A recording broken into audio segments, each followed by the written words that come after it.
Hello, you wonderful people, and welcome to another episode of Not Too Comic Book. This being a show where it's about TV shows that are adaptations of comic books. For today's episode, I'm going to talk about episode 9 of Noblesse. A lot of really interesting things went down in this episode, so let's break it down. Obviously, this episode gives us even more background into Frankenstein and Rye's situation, kind of understanding Rye's circumstances a little bit more. But obviously I love him trying to lie his way, like, oh yeah, I was ordered by the master of this house to be the new servant. It's like, Rye's like, I am the master of the house. And it's like, ugh. And it's like, there's no one else that lives here but me. Obviously, the others show up, be like, hey, we're here to get him because he's caused trouble. But Rye is like, no, he belongs to me. Changes his clothes into a butler's outfit. And it's like, yeah, I won't let anyone take him. So tell that to the Lord. And it's like, right, we'll go tell the Lord and return with his response. And so we skip 5 years later, just like them living like that. Obviously, Frankenstein still testing out the dark spear against Home Dude, just for the sake of, and it's like, yeah, there is some sportsmanship in it. Interestingly enough, what's his name, Rygar, if I remember correctly, yeah. And so I love it that like he's all about it, but then like Getchutel is like, nah, I'm not going to fight you and help you. He's like, oh, you boring old geezer. But he's been able to live like this past 5 years, just living in, serving Rye. And obviously he gets Rye to kind of open up, which Rye doesn't really do with anyone, He's just like, oh, you were looking out the window again. And he's like, yeah. The fact is that he was basically like, this is all I need. I was looking at the sky, the woods, everything I could see from this window. This is all I need. And even Frankenstein being like, really? That's all he needs? And he's like, yeah, but I really enjoy your tea. And it makes what he has now make so much sense. Once again, I brought it up last episode, that line of, let me just stay here a little longer because every moment counts for him Frankenstein brings it up at the end. He wouldn't trade what he has now for anything in the world because he's someone who's lived in solitude kind of by choice, but because of the destiny and duty that kind of, what role he plays in the system of nobility and Lucadonia.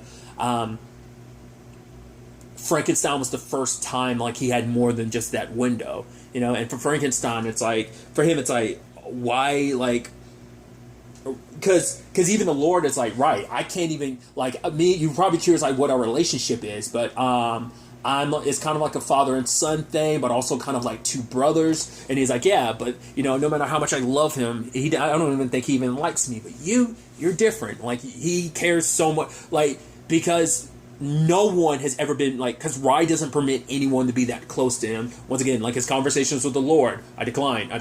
All right, go, bye, I'm going.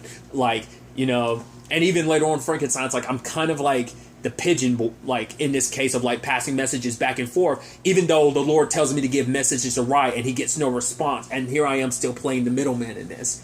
But that relationship in itself actually causes a lot of issues for a lot of people, because Frankenstein is the one that killed a lot of nobles and he's allowed to run rampant. So he's not just, because a lot of them already look down upon humans, but he's a disgusting human that, who managed to kill some of their brethren, and it's like, you're also like this power, you're replicated and gotten this power similar to ours, and it just makes them look down upon him. But the fact is that Rye like permits him to be so close when he doesn't let anyone else, not even the Lord, get that close to him.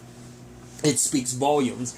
And it's like, right, like, because even Getchutel is like, yeah, that's going to look unfavorable upon anyone else. I mean, to Rye is going to look unfavorable, even though he's kind of got like this godlike figure and presence to everyone else. They will turn against him because if he chooses you, Frankenstein, because the conversation him and the Lord have, it's like the role that Rye plays. Like, the fact of the matter is, that's his role. Like, he kind of chooses this solitude, but his role is to expose the secrets of the nobles and basically make them submit to him, and that kind of in turn basically makes them serve the Lord. So for him, it's like, I am, like, without that dynamic, I am just a figurehead, and obviously for Frankenstein, it's like, well, then, like, why don't you just break that chain of like the way things work? And even the Lord's like, even if I wish, essentially saying he wishes he could, but even that's not something within the realm of him, because it's like, right, when you've had so much fun living a certain way, how can you break free of that? Because he's saying it's very much like humans. I think he's kind of suggesting more so like, right, so many nobles, this is the system they've known, they've dedicated themselves to. Like, even if I want to change things for Rai's sake, like, it's not going to be easy. Not many people are just going to willingly give up things being the way they are. That's also the interesting thing about it, is like, so many, and that's the problem with Ludonia, like, so many of them are stuck in their own ways, but Rai's found a way. He found change in his life, right? Then that scenery that he looked out, that beautiful scenery, that's all he needed, he found something else, something more, and Frankenstein was the first step in that direction, you know? Because even the Lord being like, yeah, like, the fact of the matter is, oh, why don't you make a bond with him? And he's like, I want to serve a noble for all eternity. I have my pride as a human. It's like, well, if that's the case, like, why have you been spending the past 5 years with him then, you know? Because even Frankenstein had asked, like, when's the last time you left? He's like, when to visit the Lord a little before. He's like, I get out every once in a while. He's like, the last time I actually went out was the last time a little before you showed up. And then, like, Frankenstein's like, wait, you haven't left the mansion? Like, you were living in solitude even before I came here. Like, the last time you left it was to visit the Lord 5 years ago. It kind of made him realize Rai's circumstances. And obviously you have one of the nobles. I don't think he was necessarily a clan leader, but it's Yurokai, who challenges Frankenstein, which he looks upon it as an opportunity, because it's like, right, so many people hate me, like, it's actually better to fight someone who actually straight up hates me, and they go toe to toe. But even then, like, Frankenstein not going all out, he can't compare to Yurokai, and it's like, it's pretty, like, but even Rhaegar kind of notices, is like, right, he's holding back part of the dark spirit because he's not trying to go berserk. He's trying to keep some control, because I think the conversation of, right, if I cause too much trouble, it's going to backlash on Rai even more, so I'd rather not. But then, like, you know, Frankenstein gets it, because, like, Yurokai is just blaming him, because it's like, he's pissed, because it's like, he's jealous. It's like, why is it that he lets someone like you near him, such a disgusting human who's killed people? Like, why would he do that? Like, you weren't worth being by his side. And it's like, right, I'm not worried about it, but, you know, if you got an issue, you can basically take it over by yourself.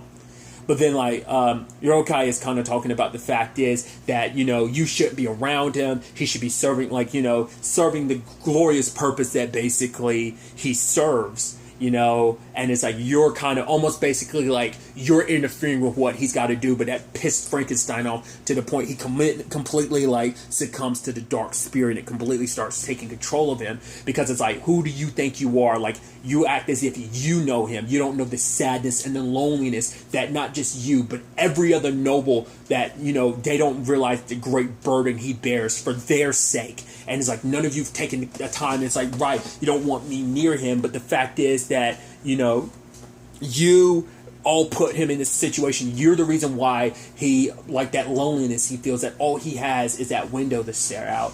And so, completely being consumed by it, you don't get to fully see, like, the full showcase of what he does with, like, the dark spear like that. Don't worry, you will soon enough. If you haven't seen all further episodes already, by the time you're coming across this, you will get to see that shine a little more. Because they give you glimpses of him and Rai's, like, true circumstances a little bit, but that's about, you know, it's still just, you get, like, a peek at it. But Yurokai, like, walks away with his eye being damaged, and, you know, Getchutel as well as Rhaegar had to step in, because of like, right, you keep going like this, even if you give it your all, you will die. You won't beat him in this state. And it took the Lord and Rai showing up, and it's like, right, he's like, I never knew it would take this circumstance for us to kind of come together again. And Rai confronts him, and obviously showcasing how powerful he is. Like, even in this state, he's able to hold back Frankenstein's attack fairly easily, but part of it comes through, and, you know, he bleeds from a cut and ends up using that to create, like, the blood field. But even that's not enough to stop Frankenstein. And in that moment, for a brief second, few seconds, you get to see the blood wings summoned behind. Once again, you get a little peek into, like, even more of Rai's powers. Like, it's little gradual steps of showcasing what he's capable of. And then in that moment, he, goes to Frankenstein and says, like, well, he swipes his blood off of his face and then puts his own lips like he did for M21, and it's like, Frankenstein, open your eyes. And in that moment, Frankenstein passes out. And even the Lord being like, right, so this is your so I guess you've made your decision, right? And feeling like, realizing all that Rai did for him, going through the trouble of saving him and stopping him from his rampage and stopping them from trying to, like, kill him, because that probably the only means of stopping his rampage. It's like, right, we've made a lot of enemies, but he's like, it's fine. I would like more tea. And in that moment, Frankenstein bleeds into the cup. And, it's like the bond, the soul, the blood pact has to be mutual. Both have to accept each other. And he's like, I accept you, master. And realizing that he wants to stay by Rai's side forever, be able to give him more than just that window. And so this was it's a very, once again, we got that peek earlier about that bond. And then now we, get the full context of everything behind it. And even Getutell being like, I wish I had stopped you from making that pact back then. But then Frankenstein points it out to him of like, the fact is that, it's not, Rai has no intentions of ever going back to, like, he doesn't want to go back to Lucadonia because everything he wants is here. And, he points it out to Getutell, like, look at all of this. Like, he has friends, whether, because once again, it's not just Yusuke or Manabu. It's also Tao, Takio, M21, having Sarah and Regis around too, and Frankenstein. All of it together, he enjoys it. He's got a family, friends. He enjoys going to school. Like, all of it, it's irreplaceable for him. He never. That's why he's the line of just a little longer. He wants, he plans to go back to Lucadonia when he kind of has no choice. Well, I think the way episode ends kind of sets up the circumstances of he doesn't have much of a choice. That's kind of what sets everything in motion for their return to Lucadonia, because otherwise he had no intentions. He just wanted to stay here. And even Getutell, it's like, right, he's changed. But, Frankenstein's like, no, he's still the same. The only thing that's changed is the brightness, the beauty, like, around him. Because that's also a line, like, M21, except, like, the episode before last, was basically, like, the brightness of this life. This life is too bright for him, for someone like him. But that makes it even more worthwhile protecting these peaceful days, because it's like, right, this is too bright of a life that we deserve, but we have this opportunity. And I enjoy this life. So Tao and Takio agree with being like, yeah, this is something we're fighting for. All of them have something fighting for this life. They enjoy it, And Getutell even saying his goodbyes to Regis and Sarah, being like, they're like, wait, you're not going to force us to come back? It's like, no. He's like, eventually you are going to be my successor, so you can't live like kind of a frivolous life. But till then, like, go out there, live a life that you can't experience anywhere else, like here. Stay here as long as you need to. Like, and even in a moment, kind of like being kind of that grandfather kind of smile. Like, yeah, he comes off a little like rough around the edges, but there is a gentleness to it. Like, he does care, but it is just a thing of like, right, there's, now kind of, it's like, yes, he has his reservations about Frankenstein and everything, and that hasn't changed, but his perspective on things has kind of changed when he got to see, like, all that Rai has around him, like, everyone playing the card game around him and everything. It's just like, the whole thing, it brings a smile to your face, and I think it brought a smile to his face, and he's telling Regis to do things, both of you follow your heart and do, live up to what nobility can be, but also just follow your hearts and do what you desire, But when he does come back, Roskria doesn't like what he has to say. And so it's like, right, she's like, I can't take control of your mind. He's like, that won't be easy. She's like, well, what about Sarah? She's a young clans member and clans leader. And it's like, wait, what? Like, going that, like, it's like, right. So I'll take control of her. It's like, if you won't do what I want you to do, then it's like, right, Rygar, or like, I need you to go get Sarah and bring her back. But then Rael shows up and he's like, no, let me be the one. I'll be the one to be able to bring Sarah back. And she's like, right, no matter what the cost, do it. Getutell, lock him up. Because he didn't say what she wanted. Like, that's the thing. Ratria is so driven by revenge, she's blinded by it. And you can make the argument maybe that's why Lucadonia is like in the shape it's in, because more so than kind of being the lord that she should be, she's so focused on like, right, I have an opportunity to get revenge against the men, that's the reason why my dad's dead. And it's like, she doesn't have the same view of Rai that her father did, you know, so many others do, but it's like, right, you know, Getchitail was kind of being like, right, like, we were mistaken, you know? It's like, wait, so those two were mistaken? So it's like, and now it's just like, she's kind of set. Once again, the whole thing of, the argument isn't that Rai's changed, it's just his circumstances have, and he's not going to let those circumstances be taken from him. But, you know, kind of won't have much of a choice considering everything. Because obviously we're down to, like, the last couple episodes. There's only 13 episodes in the season, so we are coming down to it. And this is where things really start heating up. Like I said, I think this whole upcoming circumstances is what, like, because Rai knew it would only be a matter of time before he'd have to go back to Lucadonia, but that kind of got escalated by upcoming events, so... he did know he was going to go eventually, but Frankenstein was making it seem like he was just never... Well, he was going to go back, but only just to probably settle things and never come back. He was never going to go back to that lonely mansion again, because he found what he... You know, he found what he loves here. He found friends, family. It's something worth keeping, you know, so... I do know there is... I don't remember if this is directly out of the manhwa, because there is a side manhwa... I said manhwa. Manhwa that does act as a origin story, like... Because I feel like I remember there's even a note inside of the manhwa being like, hey...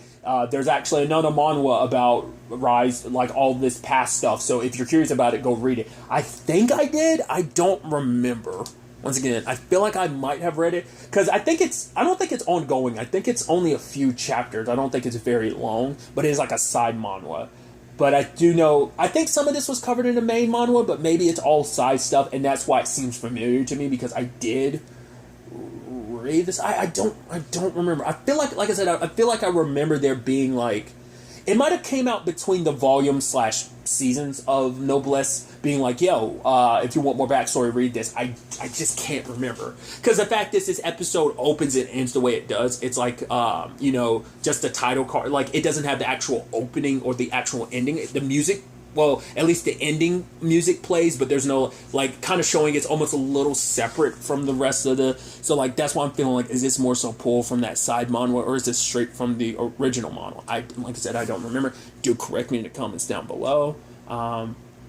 I should also throw this in here just at the very end, because I've been meaning to bring it up, but I keep forgetting. It's just not worth noting. It's just interesting, like, just kind of the way my brain works. The opening song for the anime is called Breaking Dawn, and because this is about vampires and Breaking Dawn, like, you would almost, like... It's funny, because I thought about it, I was like, oh, it's funny, my first thought isn't like Twilight, which I'm not a Twilight fan or something. I've only seen the first movie and, like 5 minutes of the second one. Nothing against them, just I never really got into Twilight. I only did because an ex of mine was. But and my brain doesn't even necessarily... My brain made that connection afterwards, but it's just funny that the first Breaking Dawn thing of Breaking Dawn-wise that comes to my mind is like, oh, I immediately think of Trails of Cold Steel. Kind of spoilerish, but I didn't go into details about it, but Breaking Dawn, I love it, and it just immediately, you know, it's like, it's part of my favorite video game franchise, so I'm like, it just shows you how obsessed I am that, like, the term, like, Breaking Dawn, just immediately, that's what comes into my brain, rather than, like, the probably more popular, like, Twilight Breaking Dawn, you know, the book and the movie, that would be in the more popular pop zeitgeist, but still. Once again, a nonsensical, not really important thing. It's just a thing I've been thinking for a while. I just forgot to bring it up in the reviews. But regardless, I am very excited to kind of continue down this arc as we, like I said, go into the next few episodes left in the season. So I'm interested to see how everything turns out next episode. But really, that's all I'm going to talk about. Till the next time we meet, be happy, be safe, live life to the fullest, and enjoy it. Good day, and goodbye.